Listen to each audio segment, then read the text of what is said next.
aí vocês já citaram a Spider Island, né? Que é uma história que o Júlio só tem um objetivo. É fazer o Peter Parker perder o poder mais roubado dele. Peter Parker que não possam piorar. Não tem sentido. O poder mais roubado, mas o poder mais icônico, né, cara, do Homem-Aranha. Eu acho mais legal. O que você está pensando, né, cara? Apesar que esse poder é roubado pra caramba no RPG da Marvel, cara. Não o mais novo, o heróico, o antigo, o Heroes, Marvel Super Heroes. Basicamente você podia defender 2 vezes por rodada. Então, independente do poder ser roubado ou não, e ele tá? É um poder que não existe.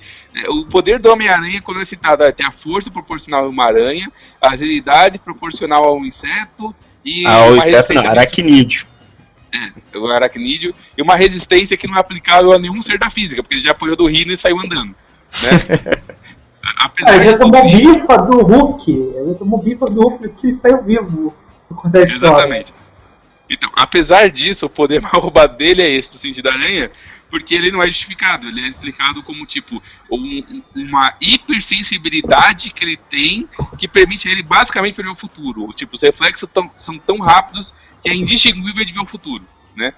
Só que esse poder, ele é meio roubado, porque qualquer coisa que você quiser explicar, tipo, qual é o buraco certo do Mancha pra eu acertar a cara dele? Pô, é aquele, porque o sentido da aranha me disse que aquele é o mais perigoso. Beleza, entendeu? Tanto que ele usa isso muito. Ele fecha, quando ele quer se concentrar, ele fecha os olhos e vai pro ataque. O que é curioso é que a máscara fecha o olho, né, cara? Mas enfim. Enfim, esse poder ele é meio roubado mesmo. E nessa saga Spider Island, várias pessoas ganham o poder do Homem-Aranha. Eu nem lembro qual a desculpa pra isso ter acontecido. E no final ele perde os poderes pra poder curar todo mundo. E adivinha quem deu os poderes? O Chacal. Pois merda. Esse cara puta que... Só faz cagada. Mas enfim, depois de Spider Island, o próximo grande evento com participação do Homem-Aranha, sim, a gente tá pulando toda a participação do Homem-Aranha na Guerra Civil, apesar de ser anterior a Spider Island, a gente tá pulando porque, Guerra Civil provavelmente merece um podcast separado quando sair o Capitão América Guerra Civil, tá? Sim, vamos falar onde o Homem-Aranha teve uma importância, assim, mais central ainda. Vamos falar quantas vezes tudo saiu errado, né, cara, com ele ali. A gente vai discutir isso quando a gente for discutir Guerra Civil, que eu acho que o Homem-Aranha não é tão importante assim como todo mundo acha, mas eu vou dizer quando a gente chegar lá. De qualquer jeito, o próximo evento é o Spider-Verse, que é o evento mais atual, então acho que a gente pode falar um pouco mais dele. E, falar a verdade, o motivo da gente ter feito esse podcast inteiro é poder falar mal dele, certo? Foi basicamente isso. Eu não consegui ler, cara. Eu já até falei qual cena que eu parei. Agradeça por isso, cara. Agradeço. Qual cena que eu parei, velho? Onde é que você parou? Fala aí. Parei na morte dos Homem-Aranha e seus amigos, cara. Eu não consegui. Nossa, é triste. Aquilo me insultou, entendeu? Nível pessoal.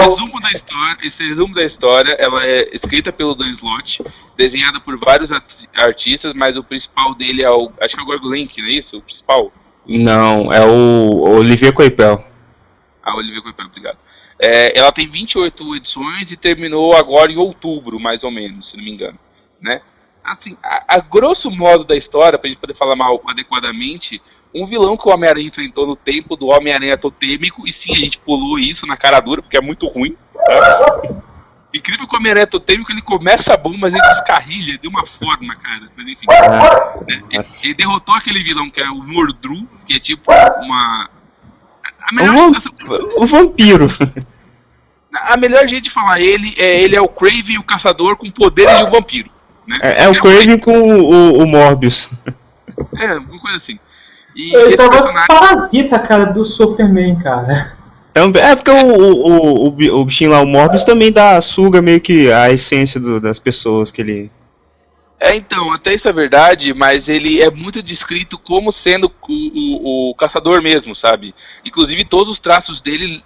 Bom, a própria história totêmica fala que ele é o totem do leão e que na outra realidade o totem dele seria o Kraven, o caçador. Mas sim, sim. Parasita, a grosso modo, né? Sim.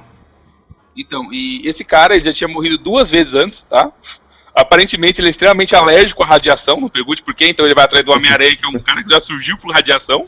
É porque a história precisa. Que a história precisa. Sangue radioativo, tenha um bom dia, né, cara? Ele deve ter tomado um gole e... pô! Cai do morto logo depois. importante é que ele chega lá pros irmãos dele e fala, vamos todo mundo caçar os Homens-Aranha, porque é injusto pra caralho, porque sem totens-aranhas vão morrer de fome, mas, né, a história precisa andar. E o resumo, a grosso modo da história é, os Homens-Aranhas de diversas realidades se juntam pra dar um pau nesses caras, que são os herdeiros, que eles chamam, né? Sim. E nisso entra uma profecia bizarra, no qual se você juntar o outro, a noiva e o descendente, você vai acabar com todos os totens-aranha. E você para um minuto e pensa, velho, que coisa estúpida, né? Mas enfim, nessa o Dan Slott ele junta todas as imagens e aparições do Homem-Aranha que já teve nas outras revistas, no universo paralelo e a porra toda, e junta numa equipe de Homens-Aranhas pelo multiverso e não sei o que, para enfrentar uns caras que basicamente passaram os últimos 200 mil anos enfrentando Homens-Aranhas de universos separados. Não, duas equipes, uma com o Peter Parker, original, e outra com o Homem-Aranha predileto do Dan Slott, que é o superior. Não, calma lá. O completo superioridade.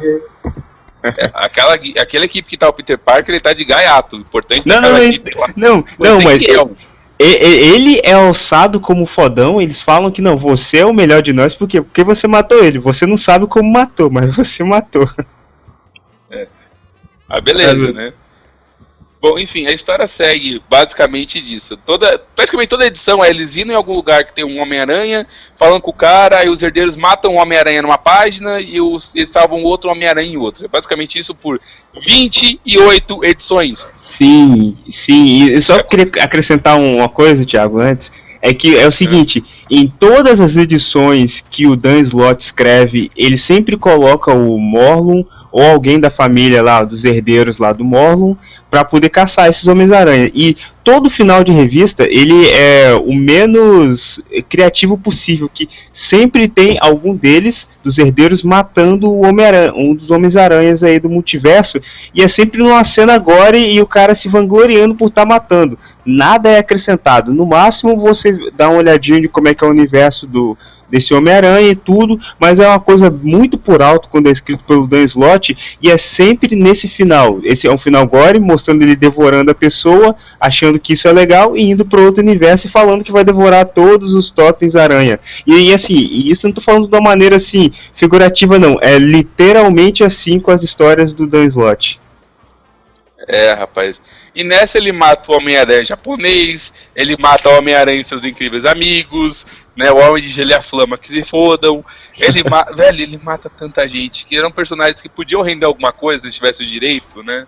Poderiam, mas ele... Né, mas assim, só pra salvar um pouquinho, assim, rapidinho, é que, apesar de todo esse mar de besteira que o Dan Slott, que foi o idealizador dessa história e dessa saga, ele fez, as pessoas que trabalharam nos tains ali, poderia dizer tain e tinha muito história de backup ali.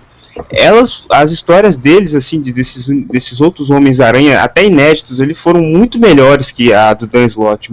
Alguns, assim, até digno de nota, como era uma garota aranha, como é que fala aqueles trecos japoneses? Mecha. Isso, Mecha. A história dela é até escrita por aquele, até falei num podcast passado aí, é escrita por o vocalista do My Chemical Romance, e a história é bem divertida. Não é nada demais assim, mas... cara, ele perdeu a chance de fazer referência a Gelo Mundano, entendeu? Não, assim, mas é um detalhe, mas quando você compara com as histórias... o Dan Slott também perderia, pô. Não, mas quando você compara, Ricardo, com as histórias do Dan Slott, você vê que, cara, por que não deram pra esse cara fazer essa merda, então? E não pro Dan Slott. Por causa que ele é o vocalista do My Chemical Romance. Não, é porque o Dan Slott vende. É por isso que ele continua. É porque o vocalista do My Chemical Romance tem emprego de verdade. Ele não pode fazer isso por 8 meses. Não, é que um provavelmente é amiguinho do Quesada e o outro não é, entendeu? Tem essa também. Bom, assim, a parte importante dessa história pro que interessa, né? Que assim, a gente depois vai falar ainda mais mal dela, mas a grosso modo a parte interessante no final dá tudo certo, o problema tá resolvido, e Peter Parker fica com um monte de Homens-Aranha bucha no universo dele pra resolver, né? E aí vai vai montar a equipe nova, que é basicamente Batman, Inc. e Homem-Aranha, né? Nossa, cara, nem me lembro. Isso é de uma redundância, por causa que já tem tanto herói agora que tá mega rico, chefe de corporação, e parece Shadowrun, entendeu? Tá e fica assim, eu acho legal se o Dan Slott não tivesse... no peito, cara, tá feio demais, velho. É feio neon. E fica o Homem-Aranha assim, eles vão usar eles já estão usando esses Homens-Aranha aí pra poder ir de universo em universo pra tentar meio que reconstruir os lugares onde um Homem-Aranha foi morto. E se derem pra outra pessoa que não é o Dan Slott, eu tenho esperança de sair coisa boa. Mas pelo que eu tô vendo, não vai ser isso. Eu acho que o Dan Slott vai escrever tanto essas outras histórias, quanto vai continuar escrevendo o Homem-Aranha, que agora é dono lá do prédio, vai comprar o prédio do Quarteto Fantástico. Uma desses aranhas que tá rolando pra aí, que é a Jéssica, né? Cara, ela tá grávida, ela tá lutando o crime com uma barriga de 7 meses, entendeu? 7, 8 meses. É medo do que vai nascer ali, velho. Vai nascer o primeiro bebê marombado. O pessoal tá zoando, cara, com o negócio falando que vai ser um monte de aranha com a cara do Peter Parker ali, entendeu? Mas vê que tá, e ela tá, e se eu não me engano, ela tá grávida de um dos herdeiros, não é? Porque eu lembro que ela tava com um lance com o Morlun. O Morlun não, o outro. Era o outro? Kurt. Não lembro. Cal. Não lembro o nome dele. Eu sei que era um desse pessoal da família. Aquele que andava com a quarta cabeça. Era ele que ela tava com um lance com ele? Não era não. Ele é o que fica no lugar lá do Homem-Aranha na teia, né? Que tem essa besteira, né? De ter, como é que é? Teia da vida? Ah, meu Deus, caralho. Isso aí é porque o nosso amigo Slott é uma besta. Porque a pessoa que tinha que estar na teia das histórias, né? Que representaria o Totem Aranha original, aquela porra toda, que é lá a Nancy Aranha, já existe no universo do Homem-Aranha. É a Madame Teia! Mas ele é uma mula, e assim, ó, só pra deixar claro, ouvintes, que ele não tá sendo nada original nessas histórias, que todos os elementos que ele utilizou nessas histórias aí, sim, posso falar só pela parte dele, que ele escreveu. É tudo história antiga já. Esse lance de teia da vida, Homens-Aranhas predestinados e por aí vai, é tudo coisa que como é que é aquele cara que sai das histórias pela metade? Esqueci o nome dele, Straczynski. Tudo coisa que o Straczynski fez na época dele no Homem-Aranha. É tudo dali. E é coisa também que o Peter David também fez, quando ele escreveu o Homem-Aranha também, ele colocou esse lance de multiverso ali também, ele deu uma trabalhou até legalzinho o que ele fez ali tudo, mas o que o Dan Slott faz? Ele requenta e, sei lá, parece que é atrativo, né, que esse treco vende igual água, só que, pra mim, o erro que eles cometem, primeiro é fazer uma história meia boca. Se fosse uma história boa, beleza, eu não reclamava, mas o Homem-Aranha, ele é originalmente um herói tecnológico, você não tinha nada de magia envolvida na história dele, nem nada, só assim, vilão dele, beleza, mas pessoalmente... mas a Teia, cara, uma mentora que de vez em quando falava alguma coisa, né, mas tipo assim, era aquela situação, tipo, lascou a minha vida e eu não tenho ideia do que fazer, né? Nunca foi parte importante da história. Assim, e mesmo ela sendo mística, assim, não é, eu guiei esse Homem-Aranha aqui desde o começo, não.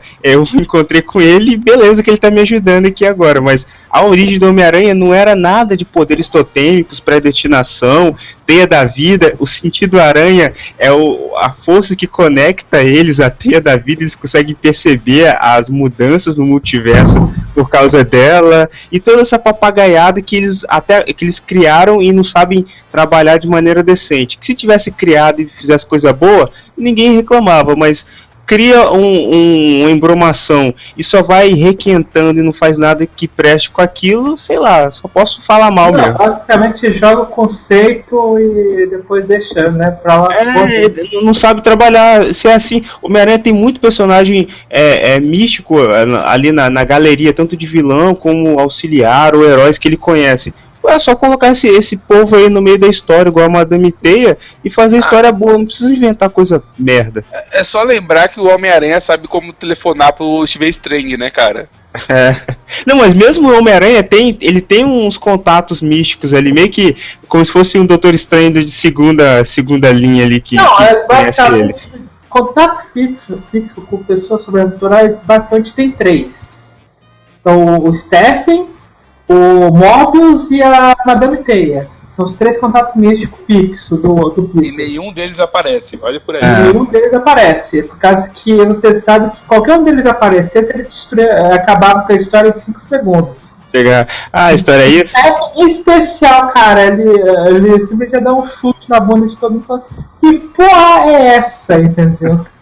E o que eu acho legal é que esses Homens-Aranha, eles vão invadindo esses universos e o Dan Slott, ele caga pro fato de, sei lá, o universo ser meio paramentado ou ser um universo, sei lá, parecido com o universo dos Supremos, por exemplo, em que tem, sei lá, diversos gênios científicos que meio que monitoram essas incursões dentro da realidade. Não, o importante, sempre o centro da história dele é só o Homem-Aranha, que era uma coisa que não tinha antigamente, assim, não querendo ser muito nostálgico, mas já sendo, o Homem-Aranha, o que eu achava engraçado nele, assim, interessante, era o seguinte, ele é um herói mega famoso aqui do lado de fora das histórias, assim, no nosso mundo normal.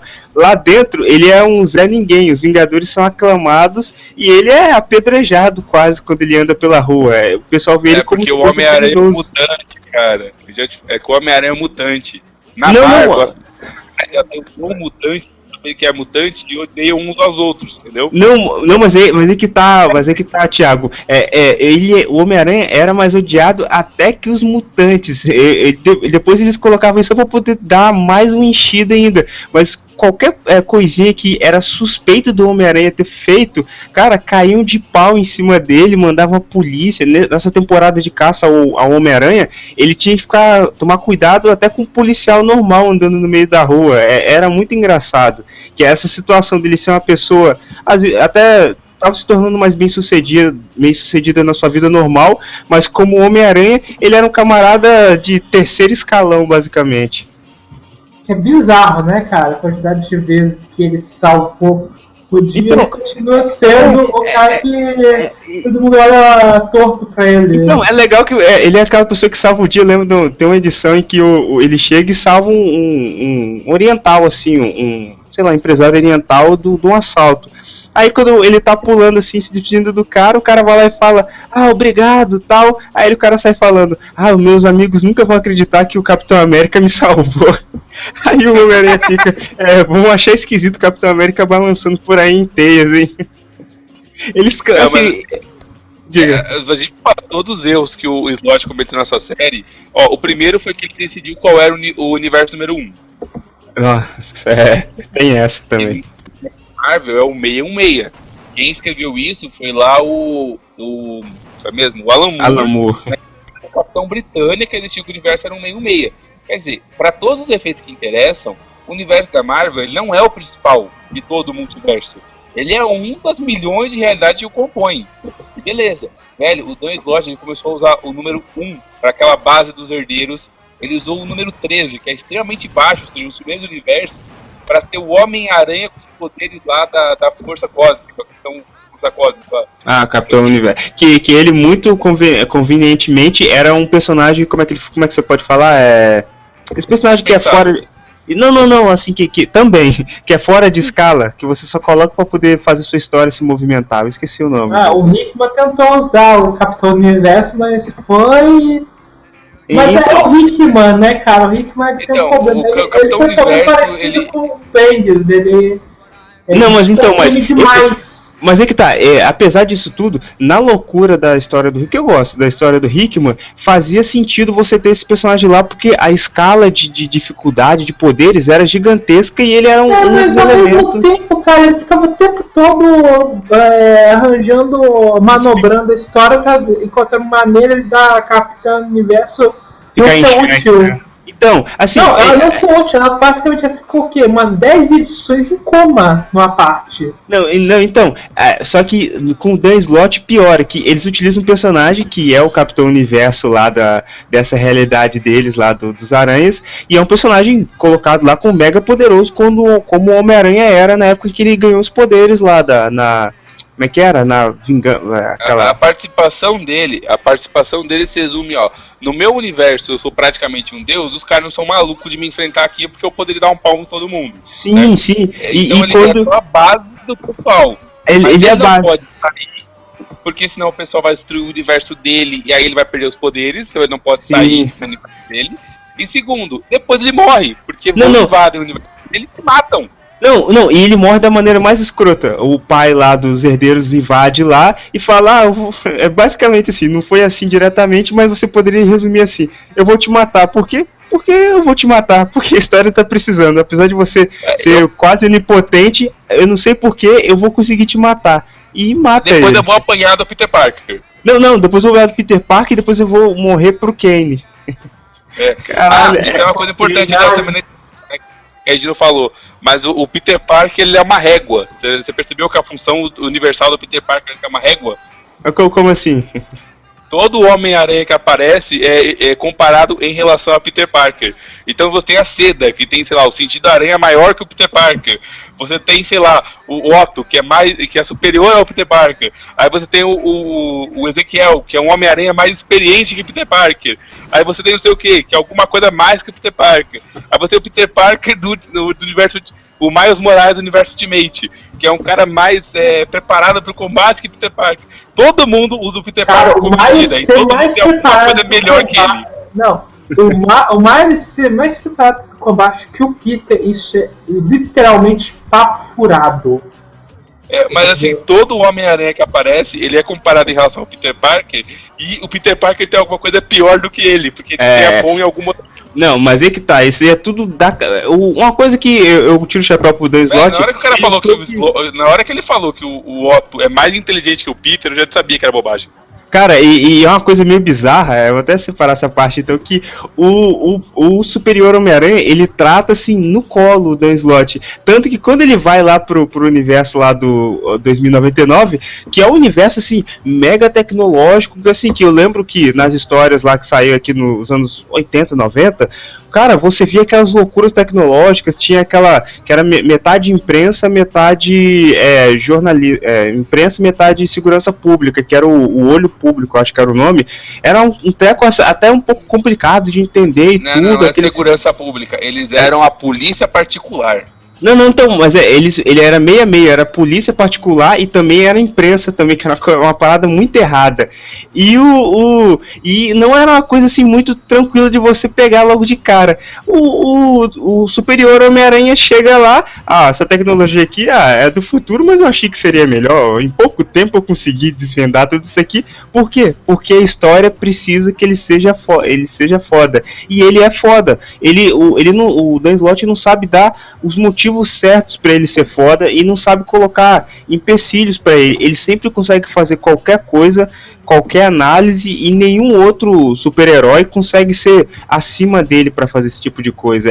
Esse é que é meu grilo com ele, que ele não sabe trabalhar o Peter Parker tradicional. O Peter Parker sempre parece um merda, velho. Ele é a régua. Ele Peter Parker é a régua. Não, ele é uma régua, mas aí quando saem todos os outros Homens-Aranha, ele é um nada praticamente. Tanto que, pera aí, se o meu Peter Parker ele é foda, o meu Homem-Aranha também tem que ser foda. Então vamos colocar os dois, um tendo empresa e o outro sendo a carinha bonita aqui dele, como tipo na época que o Homem de Ferro era o segurança do Tony Stark, coisa do tipo. Não, mas vem o segundo erro da história. Primeiro que eu falei ele dar uma importância gigante e explicar o universo número 1 e a porra toda, né? Mas o segundo erro, parece que todos os outros universos da Marvel só tem um Homem-Aranha como herói. Não, ele é o mais importante de todos. Não, assim, velho, imagina, você tá lá no universo 66, aparece um maluco falando, não, eu vou te matar, absorver seus poderes, eu já fiz isso com outras versões do universo, então estou preparado porque conheço todos os seus truques antes mesmo de você fazê-lo. Beleza, truque número 1, Capitão América, você tá fazendo alguma coisa hoje? Não, a história acabava em 2 páginas, se você chamasse a eu conheço todos os seus truques, então... palhaço aqui. Mostra o truque do martelo ali pra ele rapidinho. Não, sem contar que na Marvel, assim, tudo bem que eu sei que isso é um pouco mais a fundo. Tem agências que meio que monitoram o multiverso, ou pelo menos algumas realidades. Tipo, os próprios Vingadores e os novos Vingadores do Hickman, eles estão fazendo isso por causa daquelas incursões que vão terminar no Battleworld. Sim. Mas assim, falando sobre isso, eu queria acrescentar uma coisa que assim, eu acho que um dos únicos pontos bons que eu vou falar sobre isso daqui, fora as histórias de backup, que é aquele Homem-Aranha britânico, que ele faz parte lá da tropa dos Capitães Britânia. Ele foi um dos únicos Homens-Aranha ali que eu achei que ele foi bem colocado na história, que a Roma chegou pra ele e falou, olha, a gente tá com um problema muito maior do que esse aí que você falou, que tem diversos Homens-Aranha sendo mortos em realidades, que os universos estão desaparecendo literalmente. Mas beleza, eu vou te dar uma folga pra você resolver seu problema lá. Depois você volta aqui e me ajuda com o meu. Não, e esse negócio dos universos desaparecendo, ele já gera um problema de bater de frente com a história do Hickman, entendeu? Então, você acabou de salvar o universo, e aí logo depois acontece a incursão de universo destruído, entendeu? Então, qual foi a razão? Entendeu? É legal, eles salvaram os Homens-Aranha, mas depois só sobraram 2 terras, que legal. É, né, cara? 2 terras depois se chocaram e aí a gente tá em meio quântico, se saber se tá ou não destruídas as 2 terras, entendeu? Ah, caralho. Pois é, cara.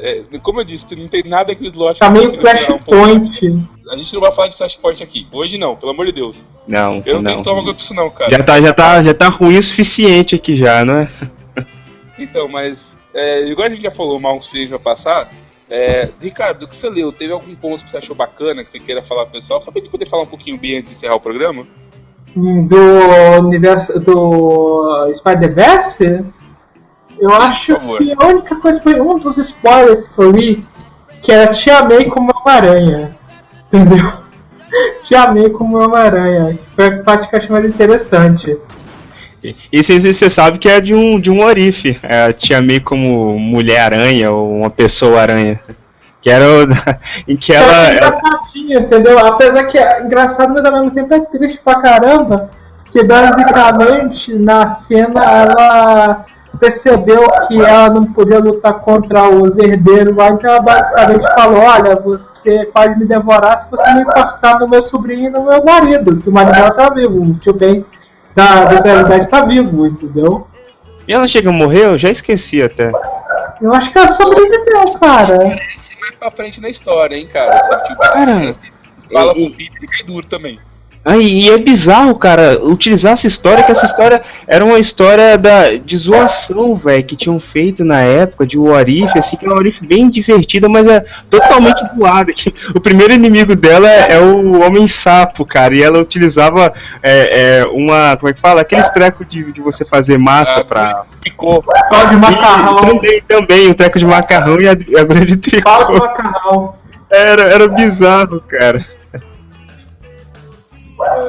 Eu vou ter algum ponto que você queira destacar da história que você acha que não vale a pena pelo menos ler esse pedacinho? Sim, vou falar de mais um ponto. Peraí, falei. O Kenny enfiando a porrada no Otto, entendeu? Tá batendo o Otto. Cara, aquilo ali foi clássico, velho. O Otto puto com ele, né? Puto não, devia estar se tremendo de medo, né? Seu fodão, não sei o que, toma! Mas assim, de ponto, assim, eu vou só frisar de novo um que eu tinha falado mais pra trás, que são as histórias em que o Dan Slott não colocou a mão, os tie-ins ou o backup que tem ali. Que tem esse aí do vocalista que o My Chemical Romance escreveu, tem também um do Christos Cage, que eu não lembro o que era, mas era bem divertido. Eu acho que era um meio, assim, formato como se fosse um desenho dos anos 60 também, que é bem divertido também. E outros escritores também, que eles dão uma passadinha bem rápida num personagem ou outro, e faz aquela coisa assim, bem fechada, ou é bem fechadinha e eles não têm muita ligação com o restante da bagunça do Dan Slott, ou é algo que vai despontar para algum Homem-Aranha aparecer e chamar ele para integrar a turma. Fora isso, não tem mais nada. Eu gostei de só 2 detalhes também, acho que não ficava muito disso, no Mar de Merda tem 2 coisas legais, que é aquela parte quando eles mostram os outros universos, eles desenham como sendo o outro universo. E tem uma piadinha muito boa com o universo das tirinhas que o Stan Lee escreve até hoje. Que em determinado momento o Mordru fala com o Peter Parker das tirinhas e ele percebe que as tirinhas são pega repetitivas. É daí essa referência? Eu tava tentando lembrar de qual tirinhas. que era. Ah. É muito. Essa é uma das melhores edições e é a única edição boa que o Dan Slott escreveu. É dele. Esse é bom. E o segundo, cara, Leopardon, né, cara? Nossa. Apareceu o Leopardon. O Pardão é foda. E ele é destruído, mas depois ele volta, hein? Exatamente. Entendeu? Mas assim, fora isso, não tem muito o que falar, não, cara. O Universo Aranha é uma pena que esse negócio vai ser publicado, porque não tem mais nada pra publicar aqui no Brasil, então vai ter isso mesmo. Assim, mas eu faço uma ressalva de que, assim, eu acho que eu nem coloco essa história tanto como ruim. Eu coloco ela mais como desnecessária. E não que desnecessária seja melhor do que ruim. Tem coisas que eu acho ruim e me divertem. Aí tem coisas desnecessárias que eu simplesmente não quero passar o olho. Essa história do Universo Aranha, ela é desnecessária. Não tem muito sentido, porque é tudo coisa já trabalhada antes, que você não tem quase nenhuma inovação ali, e você não anda muito pra frente com a história. Você não acrescenta quase nada ao personagem principal. Na boa, se tirasse o Homem-Aranha meio-meia dali, a história poderia ter continuado tranquilamente. Não ia ter diferença nenhuma. Ele não faz qualquer falta ali. Apenas um critério de curiosidade, dizem que essa saga sofreu o mesmo problema da saga do Clone, que originalmente o Dan Slott preparou ela para 3 edições no meio do arco do Otto, e aí alguém falou que o negócio era muito grande para ser contido em 3 edições e mandaram fazer uma mega saga, entendeu? Aí ele terminou o Superior Spider-Man e aí ele voltou para escrever essa história. Não, mas foi mesmo. Mas ninguém sabe quando isso é verdade e quando isso é conversa, né? Não, eu escutei bastante. Eu lembro das notícias, eles botavam, né, isso daí mesmo. Mas aí tá, né, cara? Aí tá. Você faz uma história para 3 edições e manda fazer 28, você pode fazer 28 boas edições, né? Fizeram o oposto do que... Fizeram o oposto do que fizeram lá com o Jonathan Hickman, quando ele estava escrevendo Os Guerreiros Secretos, que eram para ser 60 edições e reduziram para 28, e a história é foda. Pois é, né, cara? Infelizmente. Mas enfim, acho que a gente já falou tudo que tinha pra falar.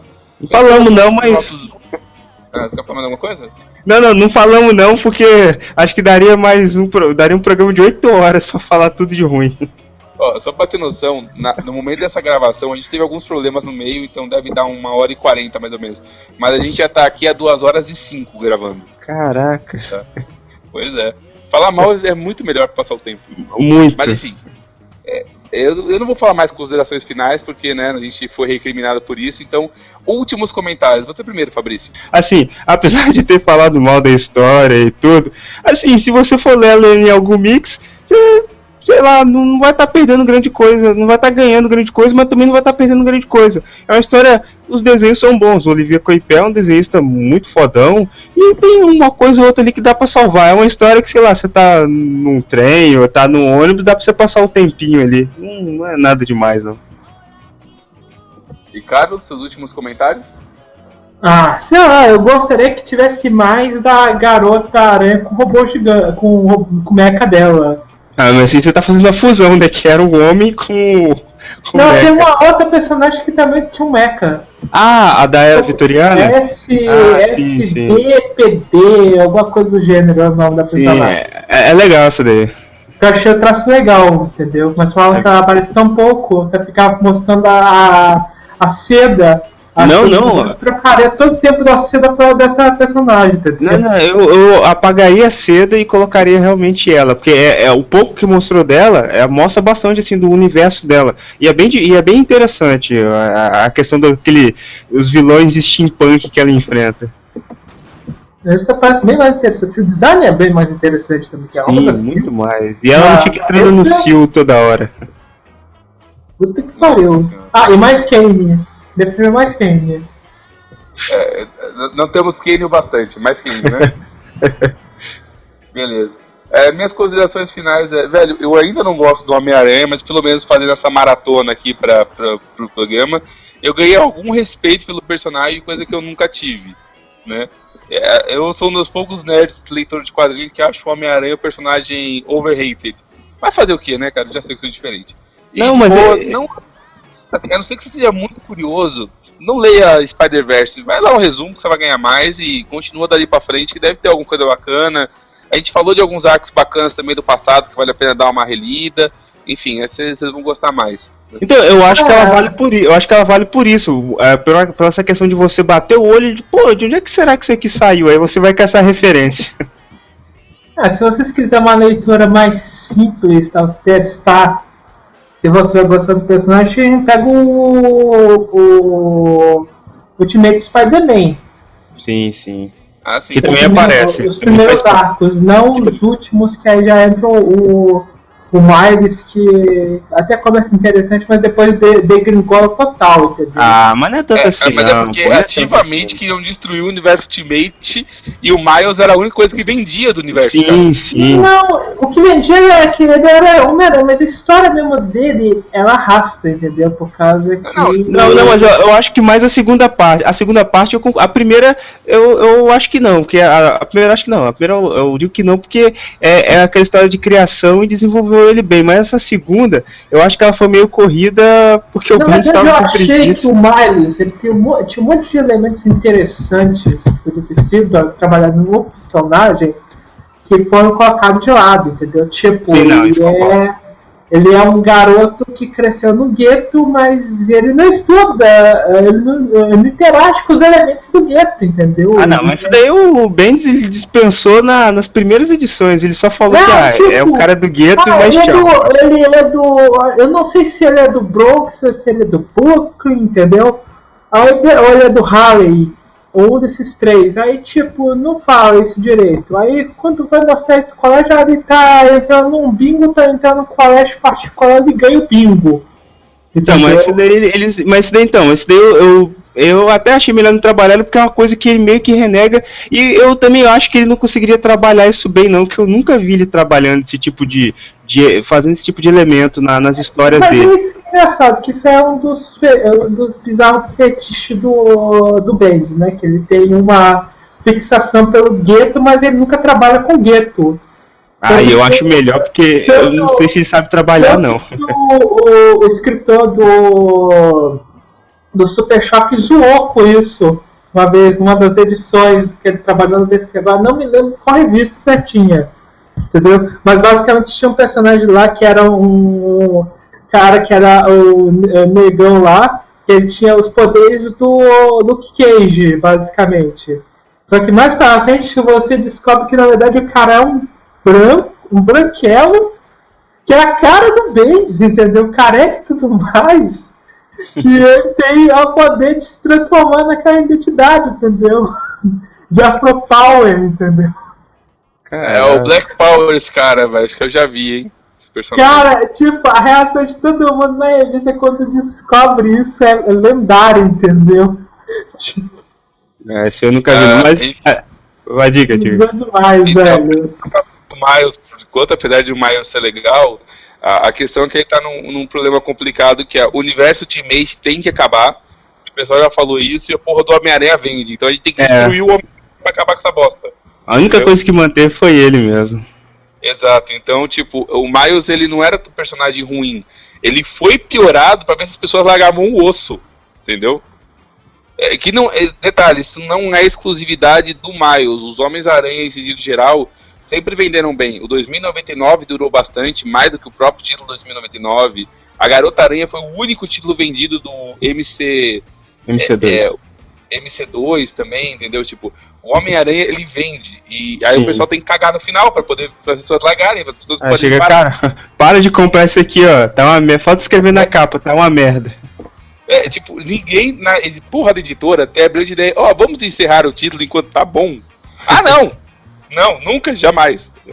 Então o Miles, ele passa jamais, vamos colocar o Miles solando a Hydra e o Dr. Destino, né, cara? Então, esse foi o pedaço ruim, Ricardo. Acho que foram 23 ou 25 primeiras que teve lá na primeira. Acho que foi eu vi todas as edições do Miles, entendeu? Exceto quando começou a parte que o Galactus estava tentando comer o universo Ultimate. Aí eu não tava lendo, porque eu não tava conseguindo achar nenhum lugar pra ler. Aí beleza. Mas durante todo esse tempo a personalidade dele não foi pra nenhum lugar, entendeu? Era o mesmo negócio. Aí quando começou aquela parada que aconteceu envolvendo o Venom, Aí que é negócio, você percebeu que o Mario você não tá indo pra lugar nenhum, entendeu? A história dele. Ah, mais ou menos, velho. Tinha sempre o lance com o pai dele. Não, mas isso. O lance do pai dele é uma parada que fica muito irritado, por causa que você vê que tipo, tô forçando uma situação que eu não consigo imaginar acontecendo, entendeu? Pessoas estão forçando a amizade com os ouvintes, entendeu? Vamos encerrar logo. Não, beleza. Por favor. E no próximo programa será Jimmy Olsen, o super amigo do Superman. A gente vai falar tudo sobre esse personagem extremamente importante, todas as revistas dele, mostrar, por exemplo, ele sacaneando o Aquaman com um copo d'água.